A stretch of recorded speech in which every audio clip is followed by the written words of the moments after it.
question is just we have constant acceleration because there's no variable forces. So we have the 2 kilogram mass, and it's on a smooth surface, so there's no friction.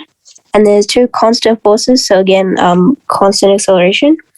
And it's moving horizontally, so one of them is 10 and one of them is 5. So find the normal force. So if we do F net vertically, we have Fn, so that's the reaction force, plus 10 sine 60, so that's the vertical component of this force, plus 5 sine 30, so that's the vertical component of this force, is equal to F weight, because that one's going down. So then we get Fn is 2 times G, I'll leave G as G, minus 10 times root 3 on 2, minus 5 on 2. So then Fn is just 2G minus 5 on 2 minus 5 root 3 newtons. So find the acceleration. So this time we're going to do F net, but horizontally. So F equals ma horizontally. So to the right we have the 10 Newton force, and to the left we have the 5 Newton force, and equals ma. So m is 2, so a is just a. So 10 cos 60 is 5 minus 5 root 3 on 2 equals 2a. So a is just if we multiply everything by 2, we get 10 minus 5 root 3 on 4. I think I factorized it in the answers, I think 2 minus root 3 on 2 or something like that. But yeah, just the same thing. So find how far the mass travels. So since it's constant acceleration, we can use the normal formulas. So we have a equals 10 minus 5 root 3 on 4. T we have is 4 because they gave it to us here. U is 0 because from the question it says is initially at rest, so we know U is 0. So the other thing we need is S. So that means we have to find a formula that doesn't have V in it. So that would be S equals UT plus half AT squared. Since U is 0, it's just half A T squared, and that comes out to 20 minus 10 root 3. And the unit is meters. So question 2, we can see for this one that we're going to have to use a way of integrating because we can't just integrate this normally. So the most complicated thing would be the denominator in this case, in the fraction. The square root. So we're going to substitute that. So let u equals 1 minus x. So first things first, we need du dx, which is just -1. And that means that dx is negative du. And the other thing we need is to get rid of the numerator. So to get rid of the numerator, we're going to find x in terms of u, not u in terms of x. So that would be x is 1 minus u.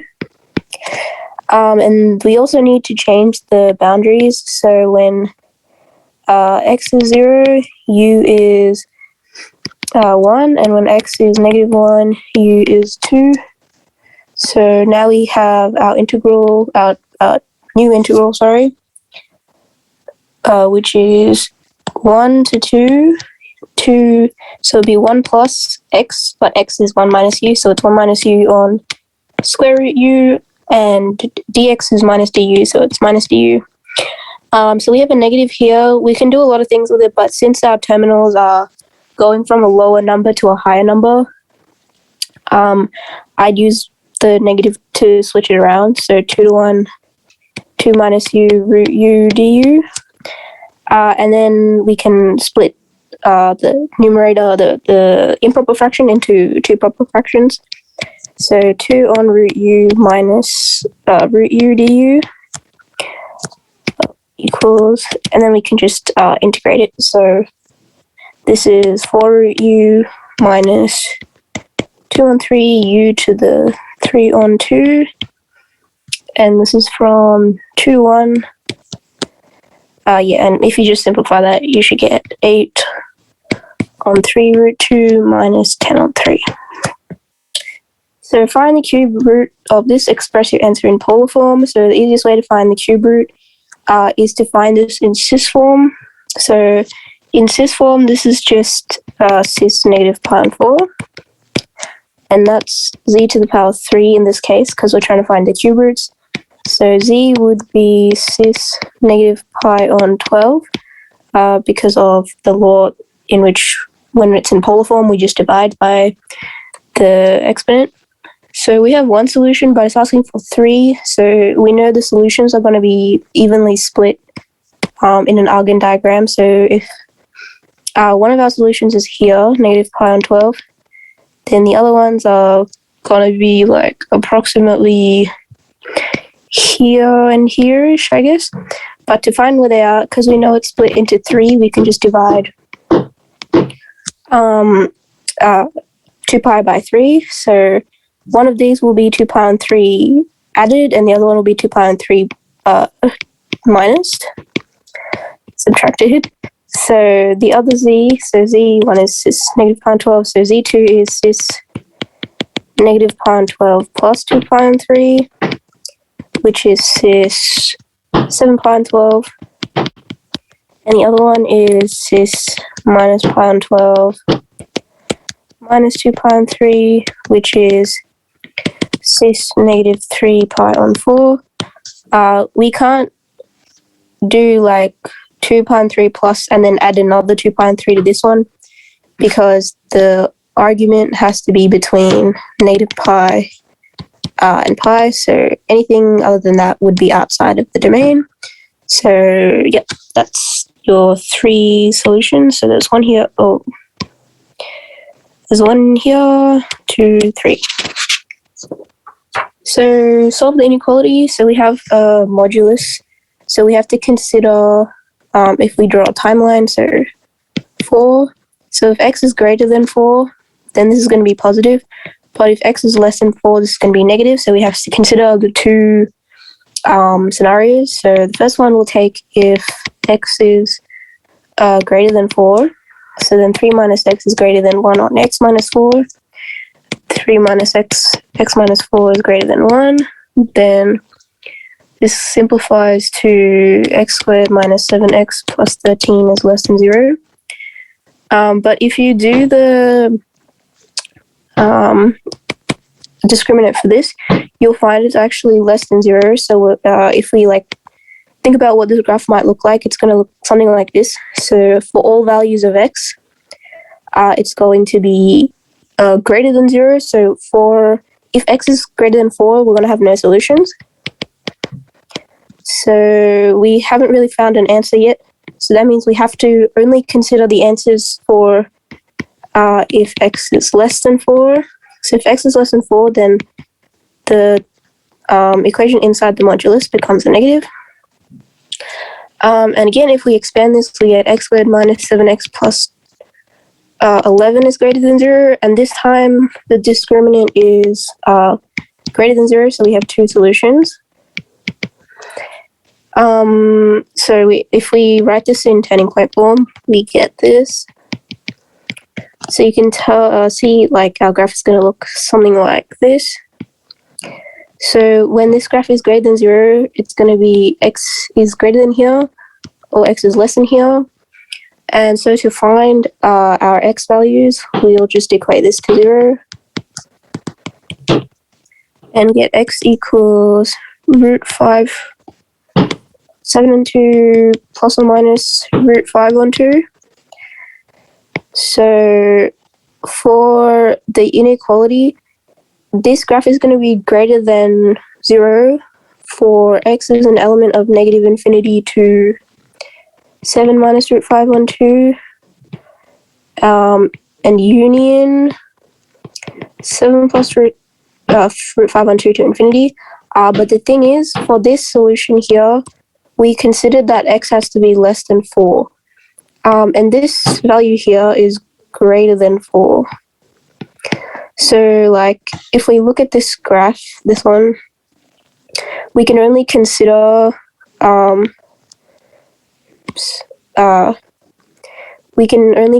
like, if this is the x equals 4 line, we can only consider this left part of the graph.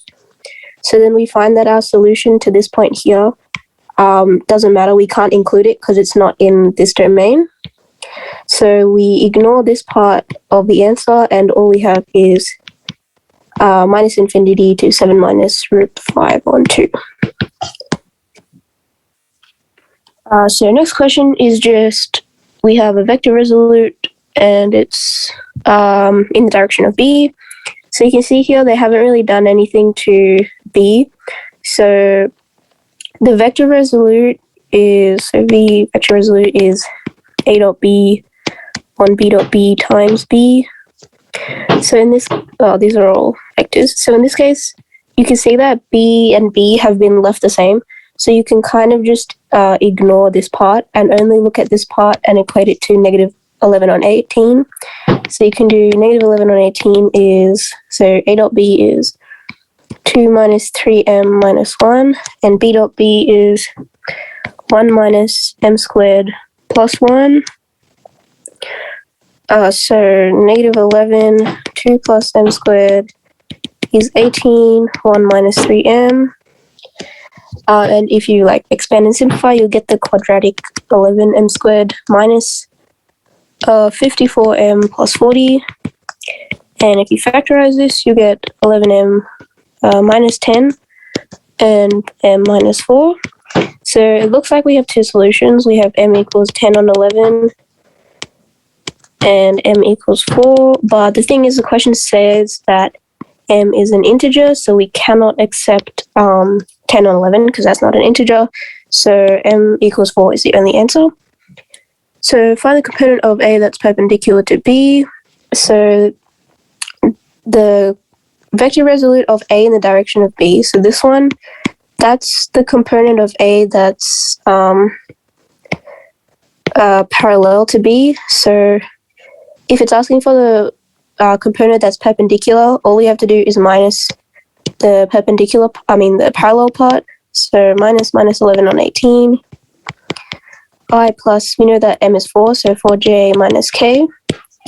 And if you just sub in what A is, you should get 47 on 18i minus 5 on 9j plus 7 on 15, I think. I think that's an 8. My handwriting's just bad, sorry. Yeah. So now we just have to differentiate arctan 3x minus 6 plus pi. So since it's a show that question, we might want to show all the steps. So f dash x is d of 10 inverse 3x minus 6 d 3x minus 6 times d 3x minus 6 on dx. We can ignore the pi, but I guess since it's a show question, you might want to show that as well. So maybe d pi dx. So then we get 1, 3x minus 6 plus squared plus 1 times 3 plus 0. And then again, if you expand the quadratic, you'll get 36 plus 1, which is 1 on 9x squared minus 36x plus 37. And then you might want to write like as required or something on the side, just because it's a show that question.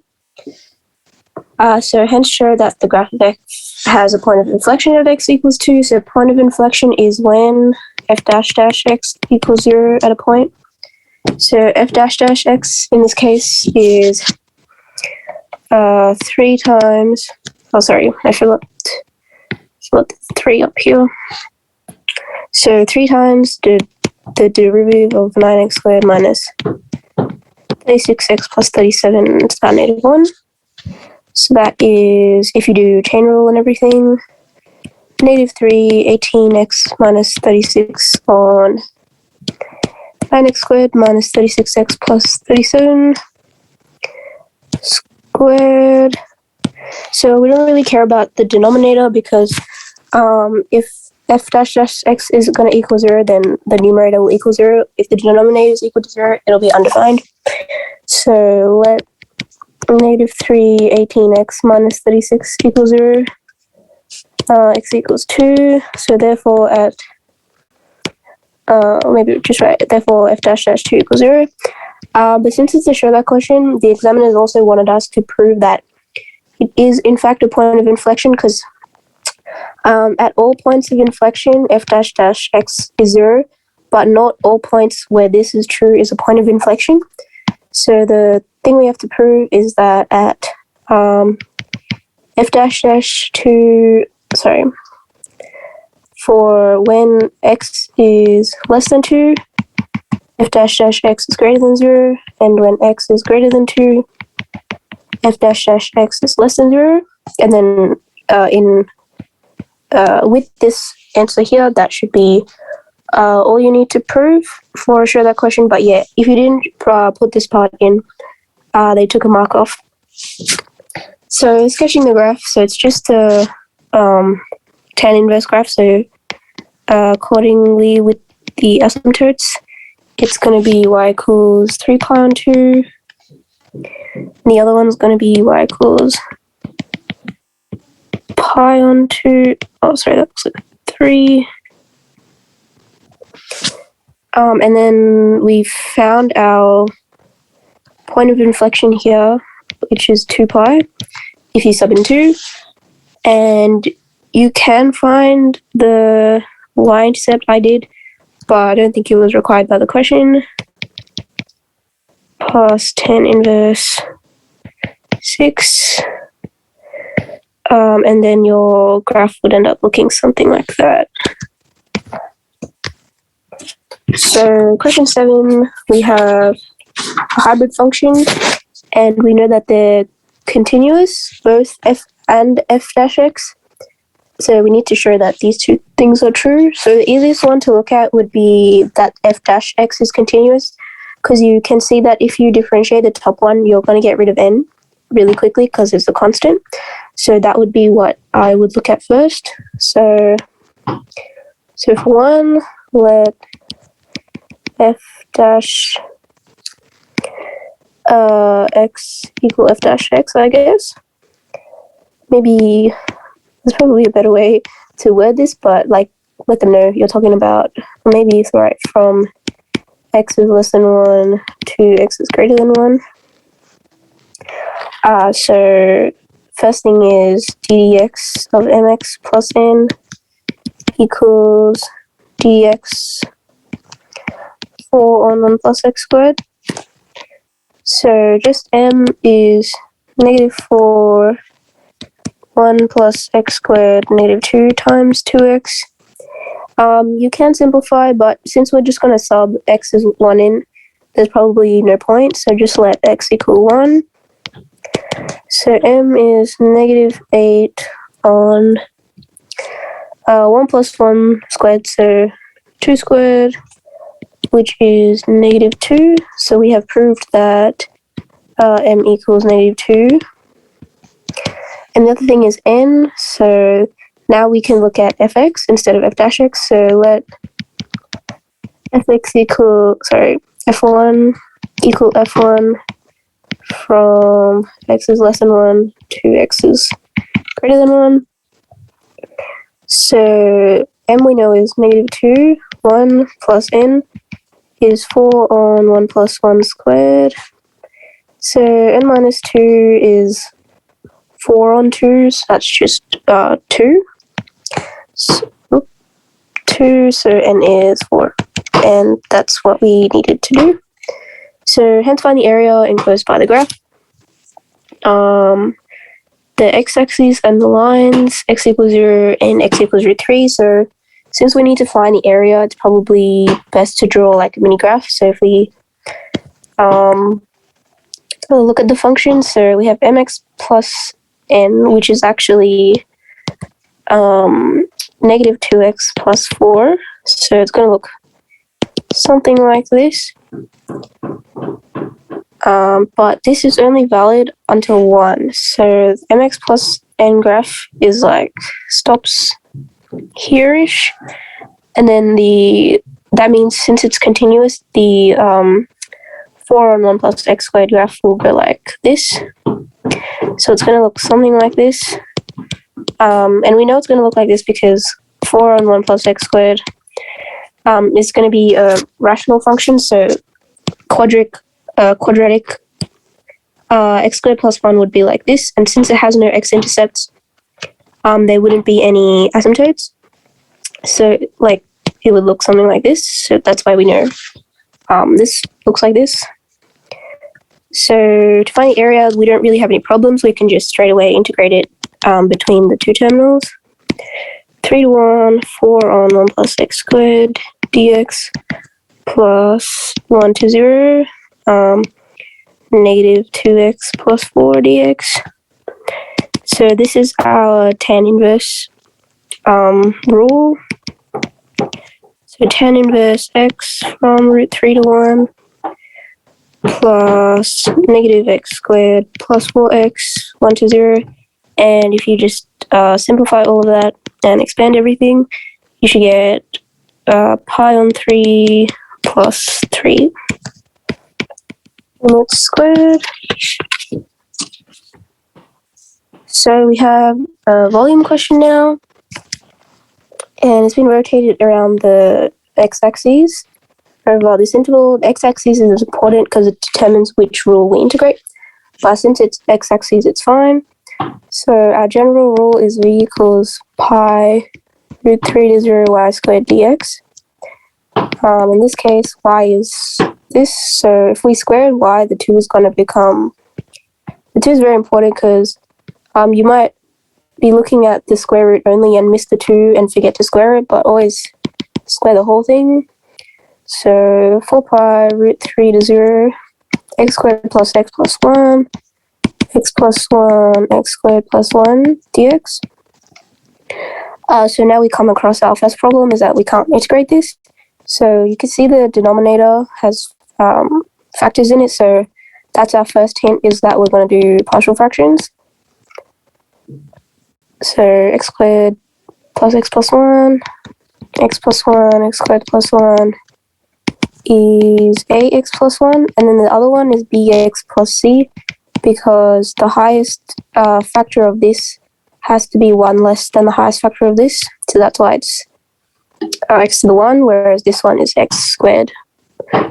So now we can just find the partial fraction. So ax squared plus 1 plus x plus 1 bx plus c.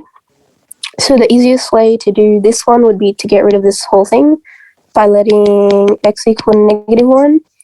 So then the left-hand side would be 1 minus 1 plus 1, and this would go to 0. So this whole thing would be 0, but the a would still be there, so it would be 2a. Then a is half. And the other thing we can consider are the x squared values. So 1 is a plus b, because if we expand this whole side, this right-hand side, we're going to get ax squared something plus bx squared. And on the left-hand side, we only have x squared, so that's how I got this thing here. And then let a equal half, so then b is also half. So 2, 3, and 4, so sub 3 and 4, maybe write 2, 3, and 4 into 1. So then volume is 4 pi root 3 to 0 half 1 x plus 1 plus x plus 1 x squared plus 1. So since we have 4 pi at the front and we have half of everything, we can just make it 2 pi. And the rest of it's going to be, not the rest of it. So this one we can easily see is going to integrate to ln, but this one looks kind of like a problem, but it's not actually a problem because we can split it up into two fractions, which makes it much easier because this one's going to be your ln function, because you can see we have f dash x over fx, and this one's just your tan inverse. So now we can integrate. So ln x plus 1 plus half ln x squared plus 1 plus tan inverse x root 3 to 0. And again, if you expand and simplify, you should get 2 pi ln 2 plus 2 root 3 plus pi 3 units cubed. So now we have a parametric equation, and we have dy dt squared can be written in this form, and a, b, and c are real numbers. That's important. You can double check your answer with that, and show this. So dy dt, we have to find dy dt before we can find dy dt squared, because this is not the same thing as d squared y dt squared. That's not right. This is dy dt times dy dt. So it means we're not differentiating this twice. We're just squaring the first derivative of it. So dy dt is, so it's a log function, so it's 1 on t, and the other one's also a log function, but it's negative, so it's negative a quarter 1 minus t.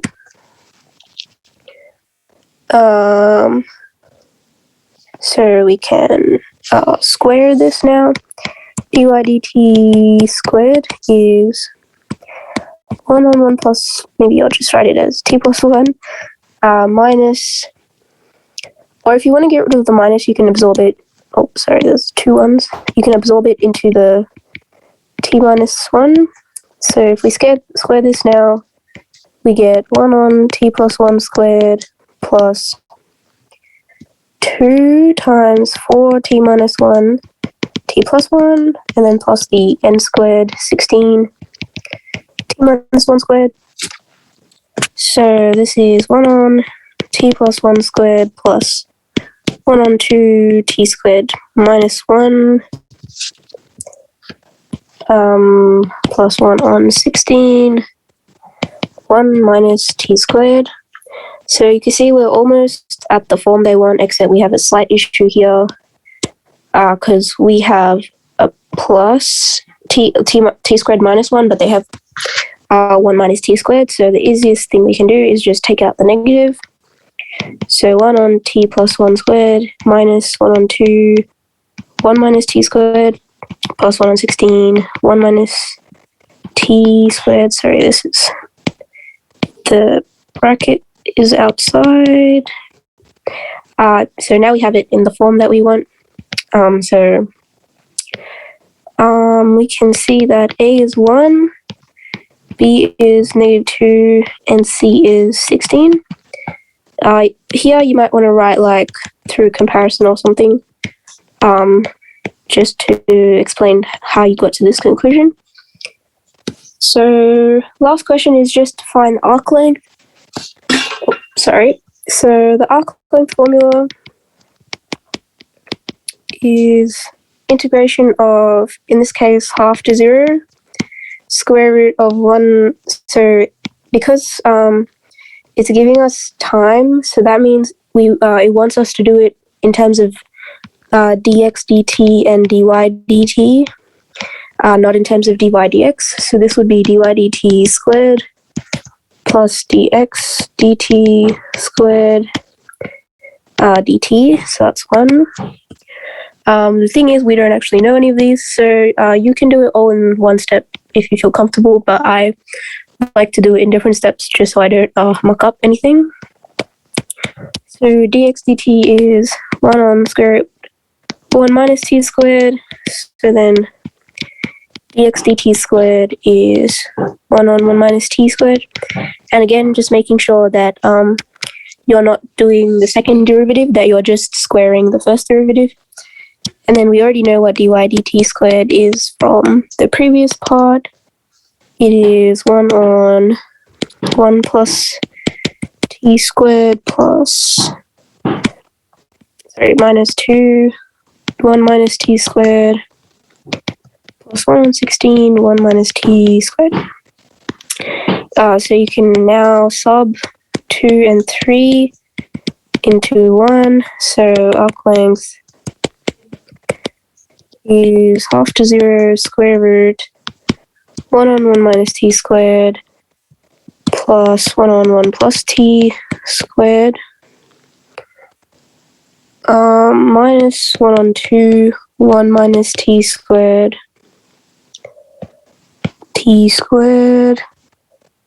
plus 1 on 16, and this is 1, sorry, is this, yep, 1 minus t whole squared, and the whole thing square root dt. So now we have to simplify because there's no way we're gonna integrate this. So half to 0 square root. So you can see we have kind of the same term here with a different coefficient. So it's just going to be 1 minus a half. So that's going to simplify to a half. So if I just put this in order, half 1 minus t squared plus 1 on 16, 1 minus t squared dt. So it may seem like you're stuck here, but the thing to consider is that in part A, when you got to this answer, you have it almost in the same form as this, except the middle function, the middle expression, I guess, is positive.